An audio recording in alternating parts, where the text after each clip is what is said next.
সাথে ধন্যবাদ জানাই আপনারা এত সুন্দর পরিবেশ দিয়ে নীরবতা দিয়ে বসে বসে গান শুনছেন সেজন্য। এবার শরীয়তের যিনি আলিম ভাই তিনি আমার কাছে একটি প্রশ্ন করেছিলেন। তার প্রশ্ন, মারফতের ঈমান কোথায় থাকে, এই প্রশ্নটা করেছিল না? তো আমি বলেছিলাম যে মারফতের ঈমান আল্লাহর প্রতি ঈমান রাখতে হবে, আল্লাহ রাসূলের প্রতি ঈমান রাখতে হবে, আল্লাহ ফেরেশতা মণ্ডলীর প্রতি ঈমান রাখতে হবে, ঈমান কিয়ামত দিবসের প্রতি ঈমান রাখতে হবে। শুধু তাই নয়, সূরা বাকারার 136 নং আয়াতের কথা আমি বলেছি যে আল্লাহর উপর ঈমান রাখতে হবে। যে আল্লাহর উপর ঈমান রাখলো সে তাওহীদের উপর ঈমান রাখলো। দেখেন, এক ঈমান নিয়ে পবিত্র কোরআনের বিভিন্ন সূরার মধ্যে শুধু ঈমানের বিষয় নিয়ে অনেক সূরা আছে।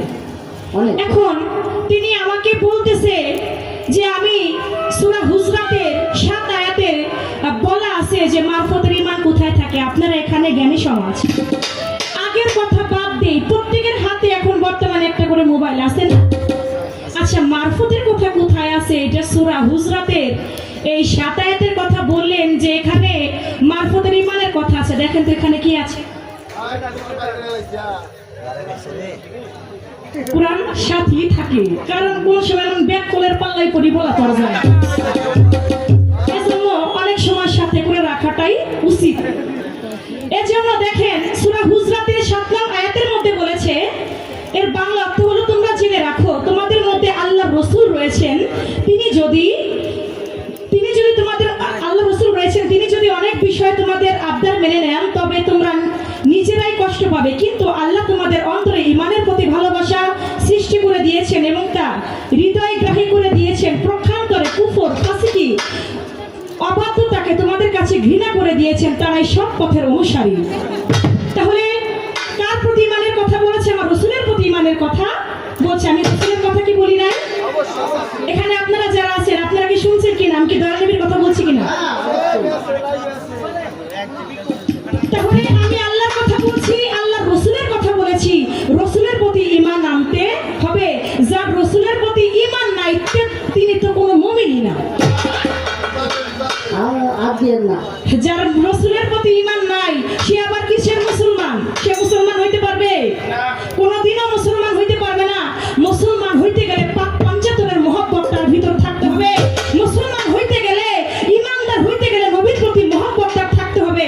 স্ত্রীর থেকে বেশি, সন্তানের থেকে বেশি, স্বামীর থেকে বেশি, সম্পত্তির থেকেও বেশি মহব্বত আমার দয়াল নবীকে করতে হবে।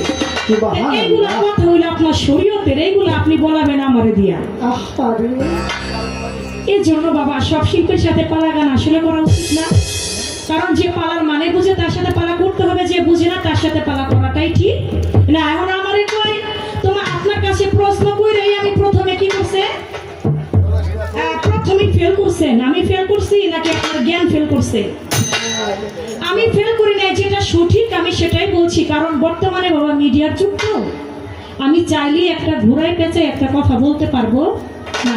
এটাই আগামীকালকে এই যে 3টে ইউটিউব চ্যানেল এটা চলে যাবে। এই কথাগুলা বর্তমান জ্ঞানী সমাজ এমন ভাবে সেটাকে আঁকড়ে ধরবে সরকারের নামে মামলা পর্যন্ত হয়ে যাইতে পারে। তাহলে আমি দলিল ভিত্তিক কোরআনে যা আছে আমি তো তাই বলবো। আমি কি বানোয়াট কোনো কথা বলতে পারবো? মারফত দিছে বলে যে আমার বানায় গাউজুয়ারি কথা বলতে হবে, এটা কোনো মানে আছে না? আমার কোরআনে যা আছে, দলিল ভিত্তিক যা আছে আমি তাই বলবো। তাতে আমার মারফত হারুক জিতুক সেটা আমার দেখার বিষয় না। সত্য কথা। কয় প্রাইমারি ছাত্রী আমি, আর উনি কি ইউনিভার্সিটির ছাত্র। বাবা, ছাত্র তো বুড়া ছাত্র, একবারে খারাপ না। আজকে ছাত্র মাশাআল্লাহ সেই কি বলে যে ইউনিভার্সিটির শিক্ষক আসছে আজকে প্রাইমারি। শুনেন, যারা মারফত করে তারা কখনো প্রাইমারির ছাত্রছাত্রী না, তারা ইউনিভার্সিটি। আর যারা শরীয়ত করে, এটা শরীয়ত তো প্রথম ধাপ, ইবাদতের স্তরের প্রথম ধাপ হলো শরীয়ত। আর শরীয়ত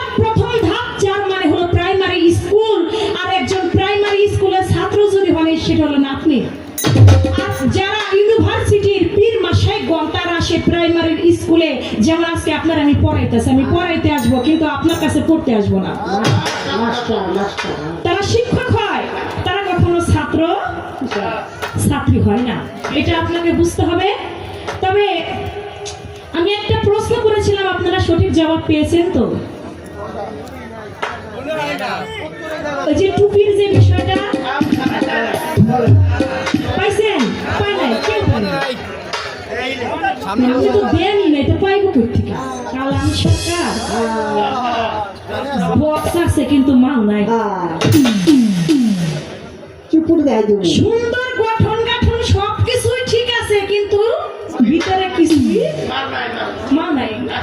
জারি আছে, জুরি আছে, ফল আছে, ও কথা আছে, কু কথা আছে, কিন্তু কামের কথা একটাও নাই। সত্য কথা।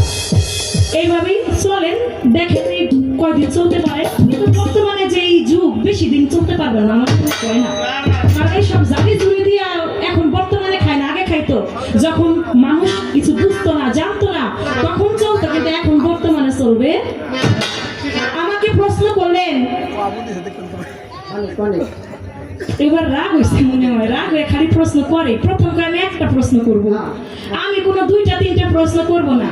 আপনার মুখের সাথে জবানই মিল নাই, আপনি এক মুখে কথা কন দুইটা, আপনি কথা বলবেন একটা, যা বলবো মুখ দিয়ে একটাই। আপনি একটা প্রশ্ন করতে চাইছেন, একটাই করবেন, আপনি তিনটা করলেন কেন? আপনার তো কাজে নিয়ে মুখের সাথে কোনো মিল হয় না।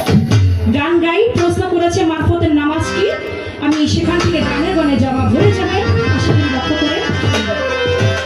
হুজুরিকা লেবে নামাজ পড়ো, হুজুরিকা লেবে নামাজ পড়ো, যদি পারো হুজুরিকা লেবে নামাজ পড়ো।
বেনামাজ পড়ো।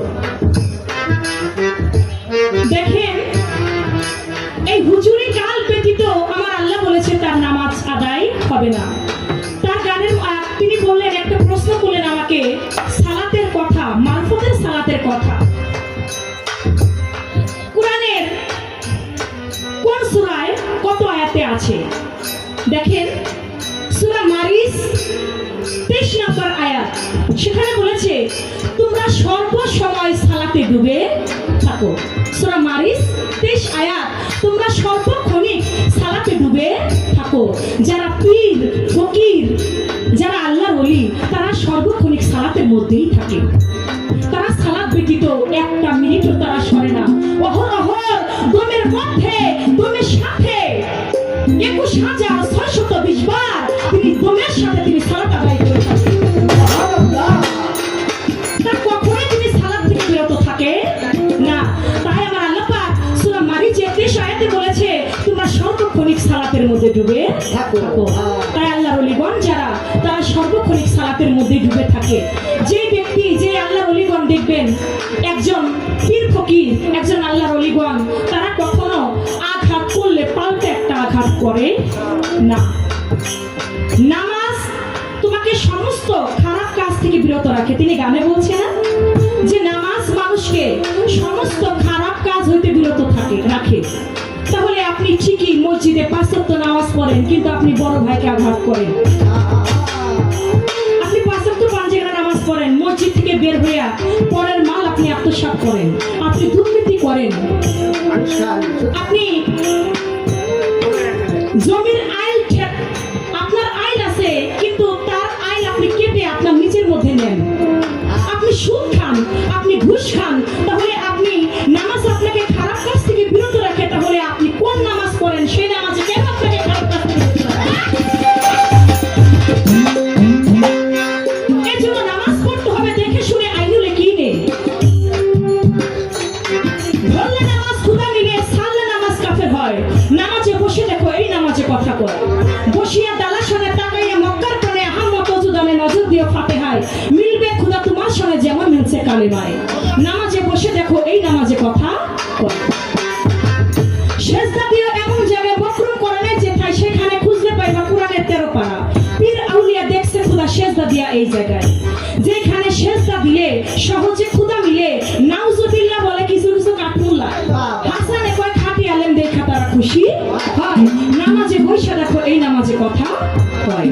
এর জন্য বাবা, নামাজ পড়তে হবে এমন ভাবে তোমার দুনিয়ার চিন্তা মাথায় থাকলে তোমার নামাজ আদায় হবে। তুমি নামাজ পড়তে গেলা, কিন্তু তুমি দুনিয়াদারের চিন্তা করলা যে দোকানটা খোলা রেখে আসছি, না জানি কোন চোরে আমার 2টা মোবাইল আছে, 50,000 টাকা আছে, না জানি কোন চোরে আমার 50,000 টাকা নিয়ে যায়গা। আমার দামি 2টা মোবাইল রেখে আসছি দোকানের ভিতর, না জানি দোকান থেকে চোরে মোবাইল 2টা নিয়ে যায়। এই যে বিষয় মোহ মায়ায় মুক্ত হইয়া তুমি নামাজ আদায় করো, এই নামাজ আল্লাহ পড়তে বলে নাই। তুমি নামাজ পড়ো আল্লাহর হাতে, আল্লাহকে রুজি খুশি রেখে, আল্লাহ বেহেশতের আশায় না, দোজখের ভয়ও না। নামাজ পড়তে হবে মালিককে পাওয়ার আশায়। তুমি এমন ভাবে নামাজে ডুবে থাকো যেন তুমি যদি তাকে নাও দেখো, সে যেন তোমাকে দেখে।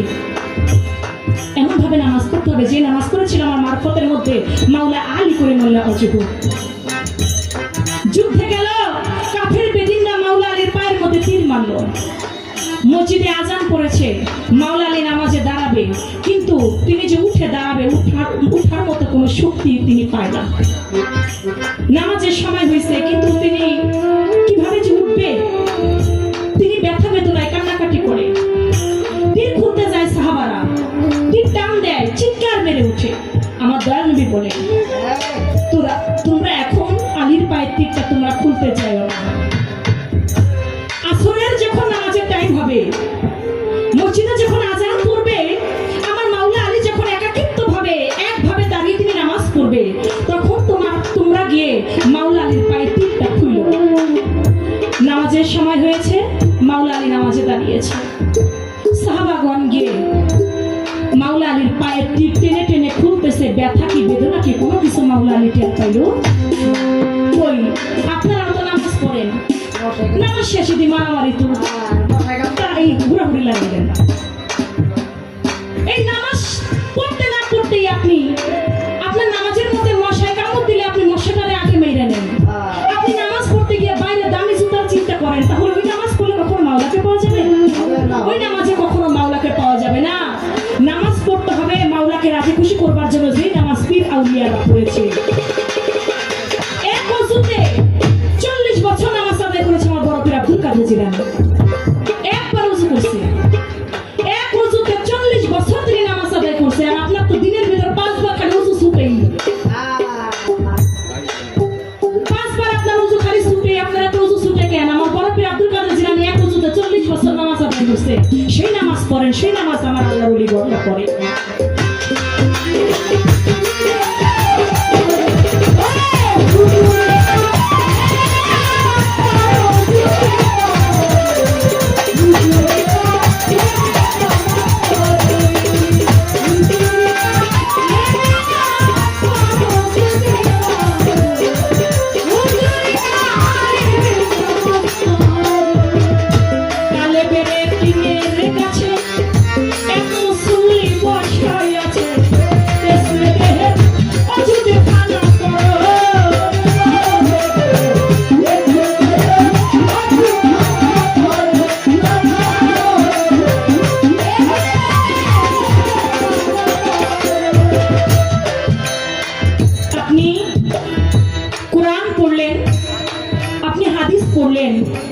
আপনি কোরআন পড়ে হাদিস পড়ে একটা মাওলানা হবেন, হইতে পারবেন, একটা মুন্সি হইতে পারবেন, একজন আলেম হইতে পারবেন, একজন মুফতি হইতে পারবেন।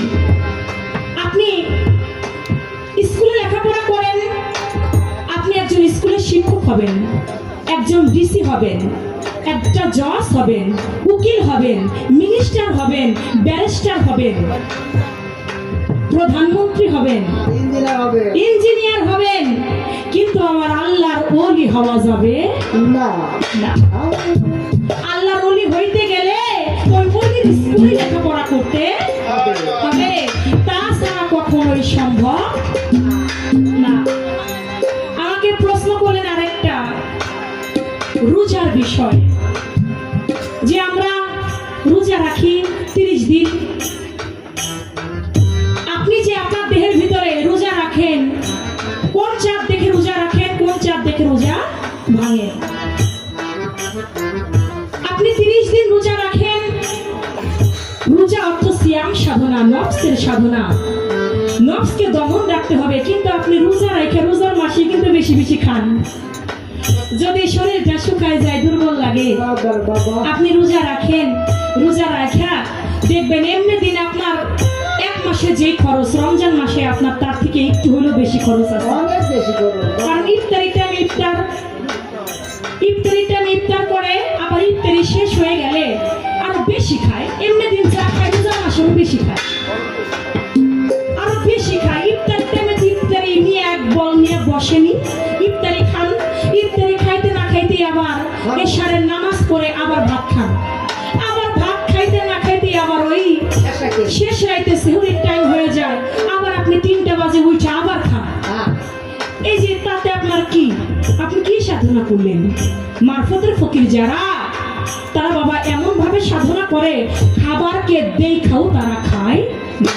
আমার আল্লাহ পাক বলছে, আমার দয়াল নবী বলছে যে তুমি এমন ভাবে খায়ো যাতে তোমার পেটের এক ভাগ খালি থাকে আর আরেক ভাগ যেন ভরা থাকে। এক ভাগকে তুমি সবসময় খালি রেখে তুমি খাবে। তুমি পাইলার খাইলা, এর নাম রোজা না। রোজা রাখার নাম হলো সংযম সাধনা। যে সাধনাকে আমার হাতের রোজা আছে, আমি হাত দিয়ে যেন পরের মাল না চুরি করি।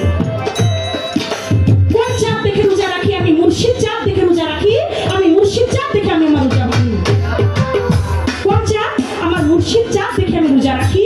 যেদিন আমি আমার গুরুর কাছে গেলাম, যেদিন আমি আমার বৈরাবরের কাছে গেলাম, ওই চাঁদের দিকে যখন আমি তাকাইলাম, সেদিন হতে আমি রোজা।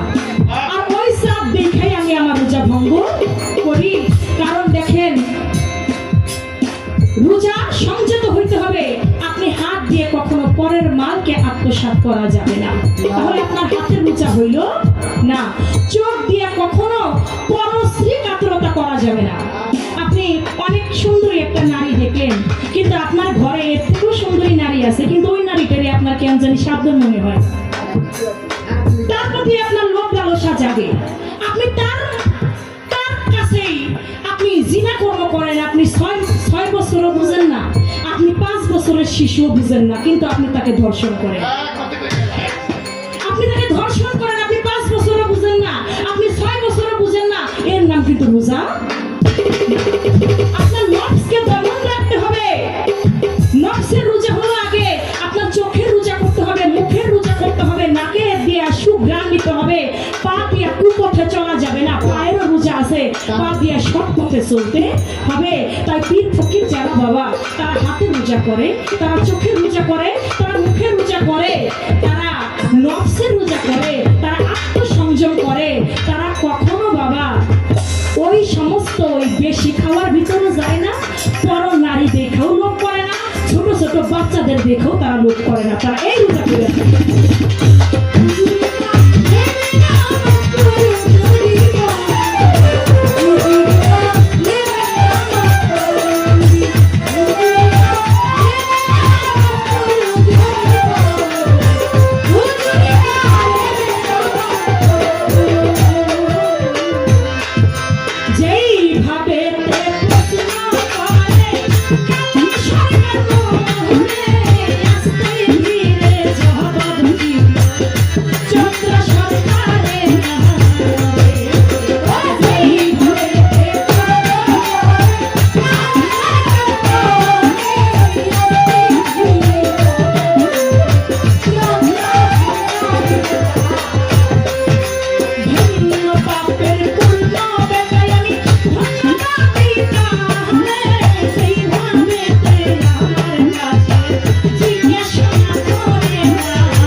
শরীয়তের মধ্যে এমন একজন লোক,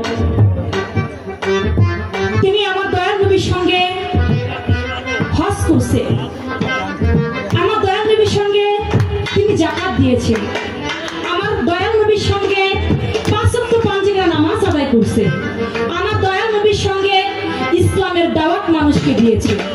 কিন্তু ওই লোকটা যখন মারা গেল, তখন আমার আল্লাহ পাক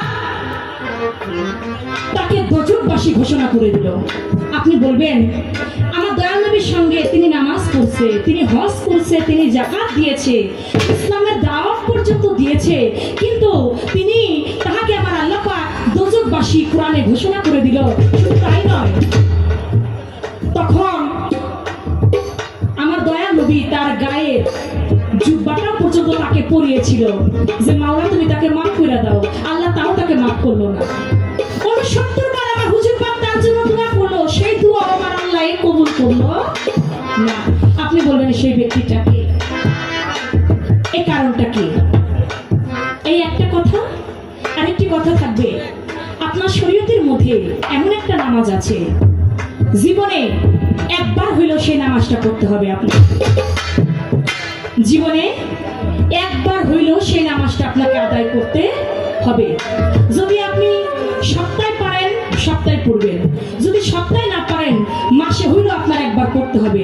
যদি মাসেও না পারেন 6 মাসে করবেন, 6 মাসে না পারলে 1 বছরে, 1 বছরে না পারলে জীবনে একবার হইলেও সেই নামাজটা আপনাকে আদায় করতে হবে। আপনি বলবেন সেই নামাজটা কোন নামাজ? সেই নামাজ রুকুতে দাঁড়িয়ে কতবার কি বলতে হয়, সেজদায় গিয়ে কতবার কি বলতে হয়, দাঁড়িয়ে থেকে কতবার কি বলতে হয়, নিয়তটা কি? এবং সেই নামাজের নিয়তটা কি। এই দুটি কথা আপনার কাছে